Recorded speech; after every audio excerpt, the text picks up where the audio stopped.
Friends, big ബോസിൻ്റെ ഏറ്റവും പുതിയൊരു വീഡിയോയിലേക്ക് ഏവർക്കും സ്വാഗതം. മറക്കാതെ ചാനൽ സബ്സ്ക്രൈബ് ചെയ്ത് ലൈക്ക് ചെയ്ത് കമൻറ്റ് ചെയ്ത് ഷെയർ ചെയ്യൂ. ഇപ്പോൾ ലാലേട്ടൻ ഓരോരുത്തരെയും ഒരറ്റം മുതൽ പൊളിച്ചെടുക്കാൻ തുടങ്ങിയിരിക്കുന്നു.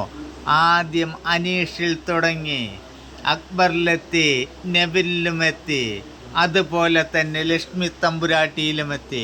വിഷയം വേറൊന്നുമല്ല, കിച്ചണിലെ പണി അറിഞ്ഞൂടാത്ത ഒരാളെ എന്തിന് കിച്ചൺ ക്യാപ്റ്റനാക്കി? ആദിലയോടാണ് ചോദ്യം. ആദിലയ്ക്ക് അതിന് മറുപടിയില്ല. ലക്ഷ്മിയോട് ചോദിച്ചപ്പോൾ പറയുന്നു, എനിക്കൊരു സാമ്പാർ ഉണ്ടാക്കണമായിരുന്നു ലാലേട്ട. അതിന് വേറെ എത്രയോ വഴിയുണ്ട്. ലാലേട്ടൻ ചിരിച്ചുകൊണ്ടാണ് പറഞ്ഞത്. അപ്പോൾ ബിന്നിയെ എന്താണ് കിച്ചൺ ടീമിൻ്റെ ക്യാപ്റ്റനാക്കാത്തെ? അതിന് ബിന്നിക്ക് വിഷമമുണ്ടോ?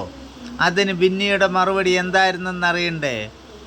ലാലേട്ട എപ്പോഴും കിച്ചൺ വർക്ക് ചെയ്യുമ്പോൾ കിച്ചനെക്കുറിച്ച് എന്തെങ്കിലും അറിയാമെന്നുള്ള ഒരാളെ ആക്കണം.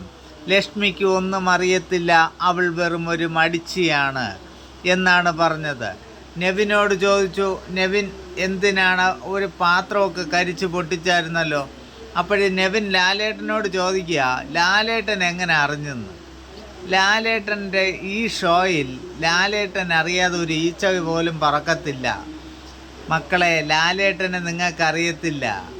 അത് പോയിട്ട് പ്രേക്ഷകരായ ഞങ്ങളിതെല്ലാം കാണുന്നുണ്ട്. നിങ്ങൾ അവിടെ നടത്തുന്നേ മണ്ടൻ കളിക്കുന്ന ആര്യനെപ്പോലും